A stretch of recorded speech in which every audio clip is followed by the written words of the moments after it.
What's up, chillins and villains? Justin here, DonkeyPunch Central. Gonna hit you back with a couple more of those MMA videos, sort of the auxiliary videos, the solo videos to the DonkeyPunch Central Awards for 2011. And in this video, what we're going to talk about is we're going to be talking about two different things again. I'm going to be handing out my awards, I should say, for the 3 MMA fighters on the year that I love to hate. And I'm also going to drop dime on my personal top 10 favorite fighters of 2011. So we'll start with the negative, go to the positive. That's what DonkeyPunch Central is all about. So we'll start with the negative. The fighters of the year that I love to hate. My number 3 for fighters in the year that I love to hate is Chael Sonnen, and that's going to probably tick a lot of MMA fans off, because there's a lot of MMA fans that really like Chael Sonnen, and like, I understand, he is entertaining. Chael Sonnen is entertaining, and there's no getting around it.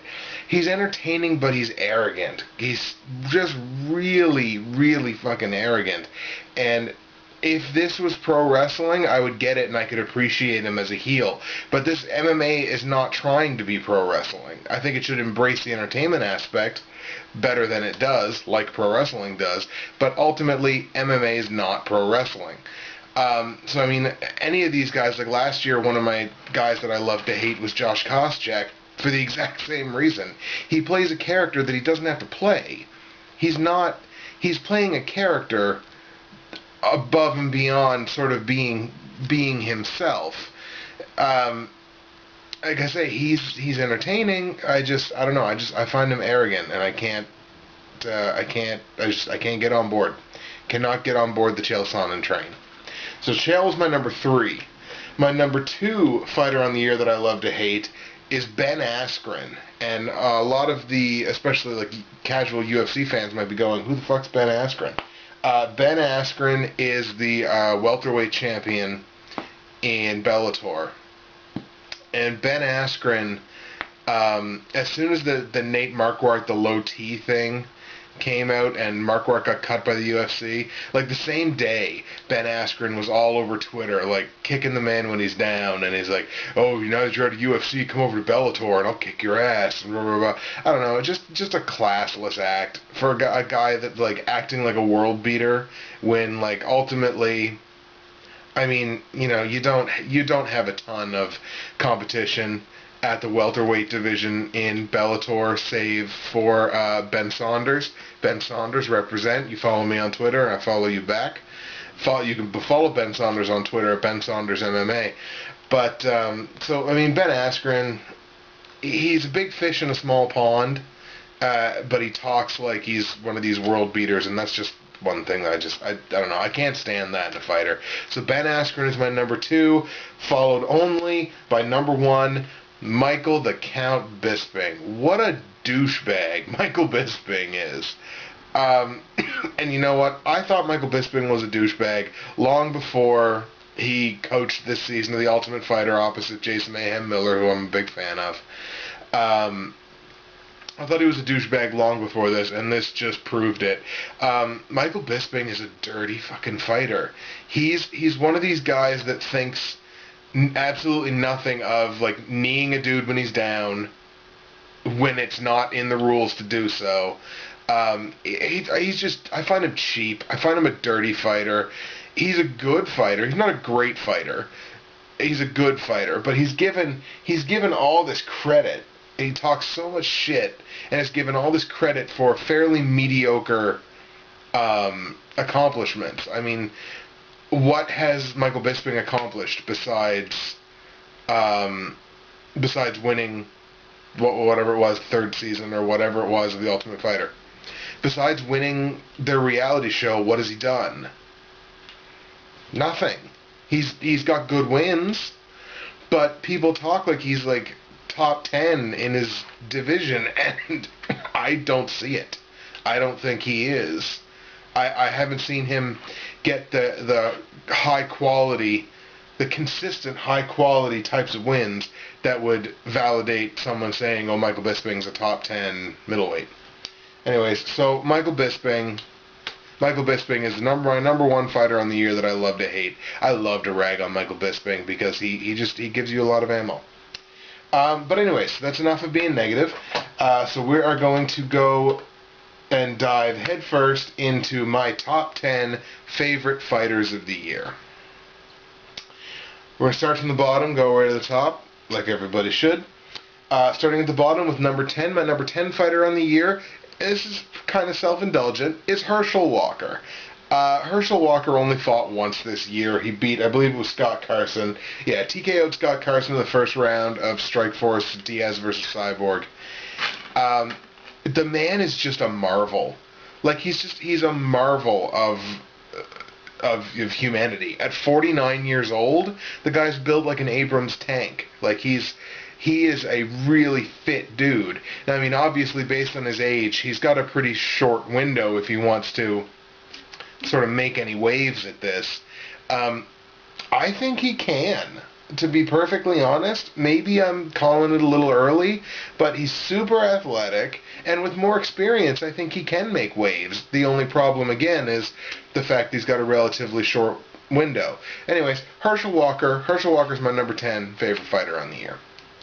Number 9 favorite fighter in the year is Ryan Jimmo, and you may not know who Ryan Jimmo is. You could be forgiven for that.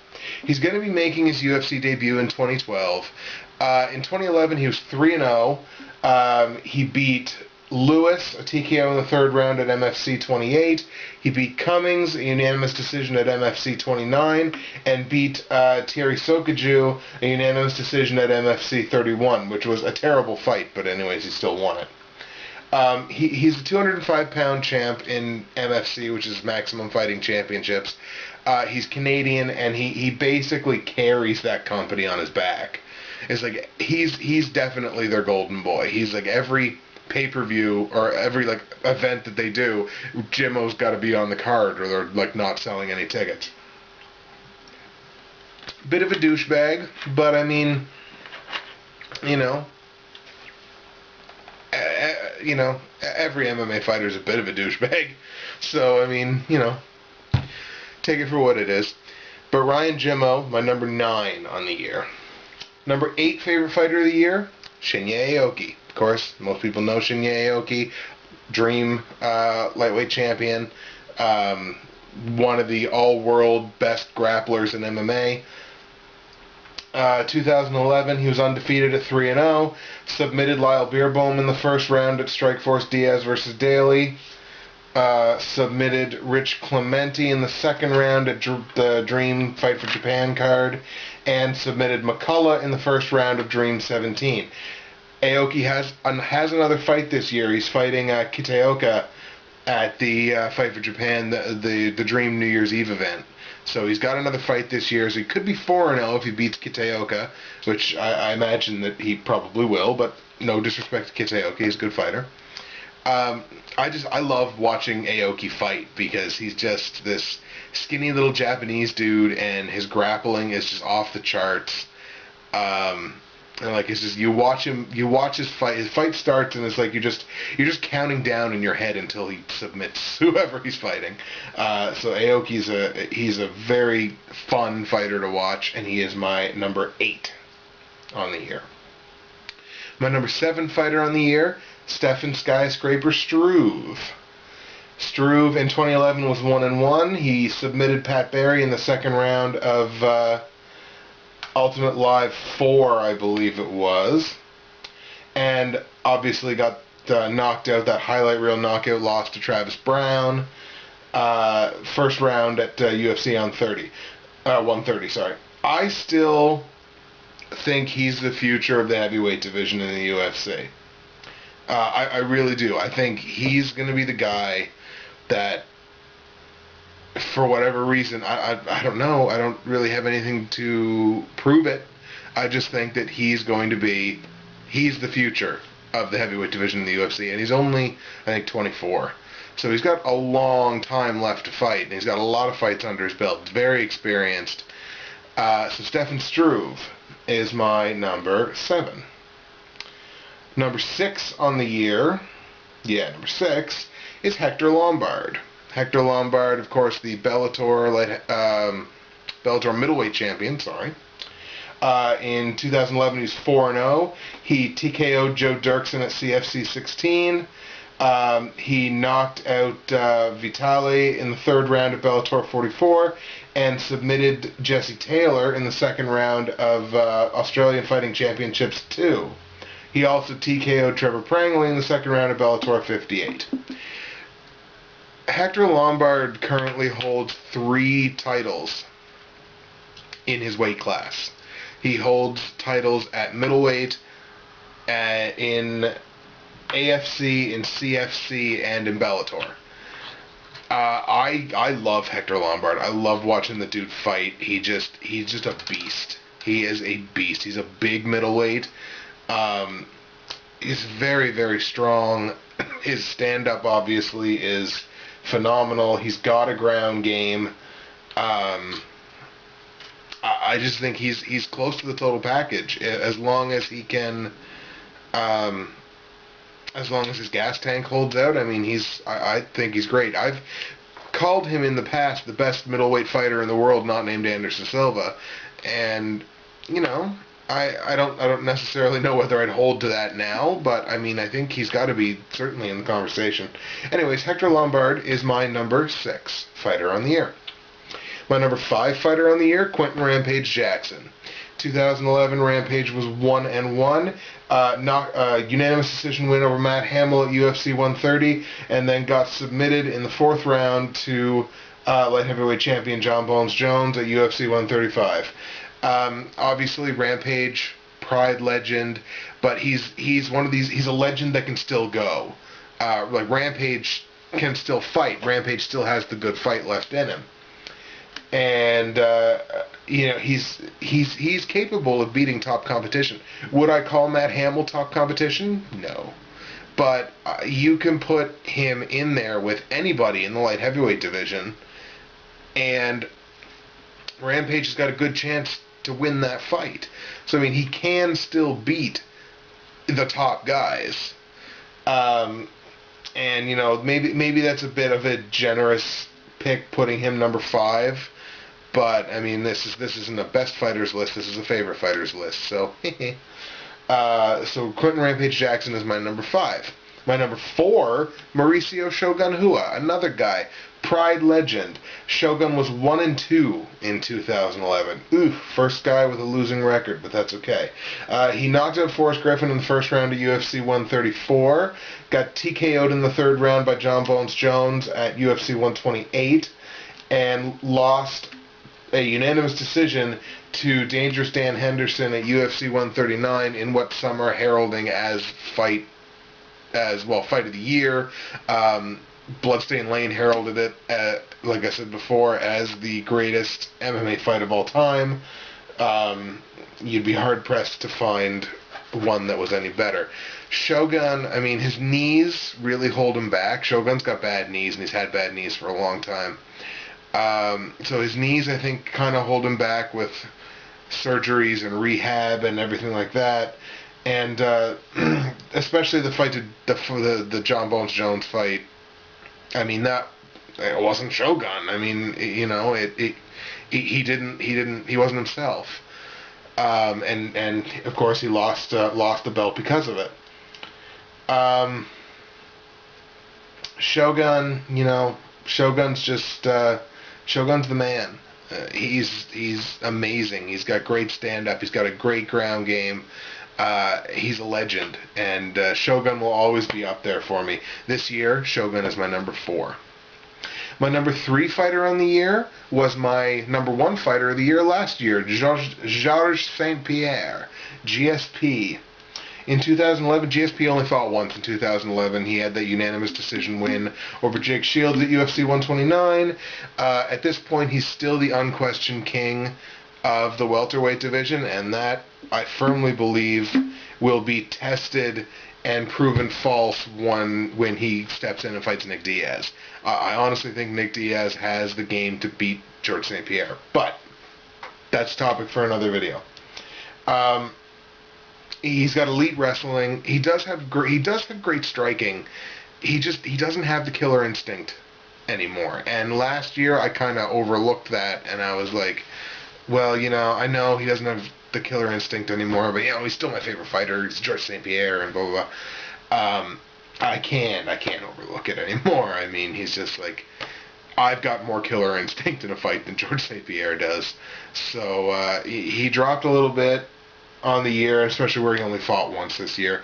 But still, very solid within the top three. George St. Pierre is my number 3 fighter on the year. My number 2 fighter on the year is the aforementioned Nick Diaz. Nick Diaz was not on my list last year, which is a crying shame because he should have been. 2011, Nick Diaz was 3-0. Obviously defeated Cyborg Santos in the second round of Strikeforce Diaz vs. Cyborg. TKO'd Paul Daly in the first round at Strikeforce Diaz vs. Daly. And decisioned BJ Penn at UFC 137 in an excellent fight. Right now, you still have to list him as the second best welterweight in the world because GSP is going to be there until proven otherwise. But Nick Diaz is all world. Nick Diaz is a beast. He's got the best jiu-jitsu at 170. He's got the best cardio at 170.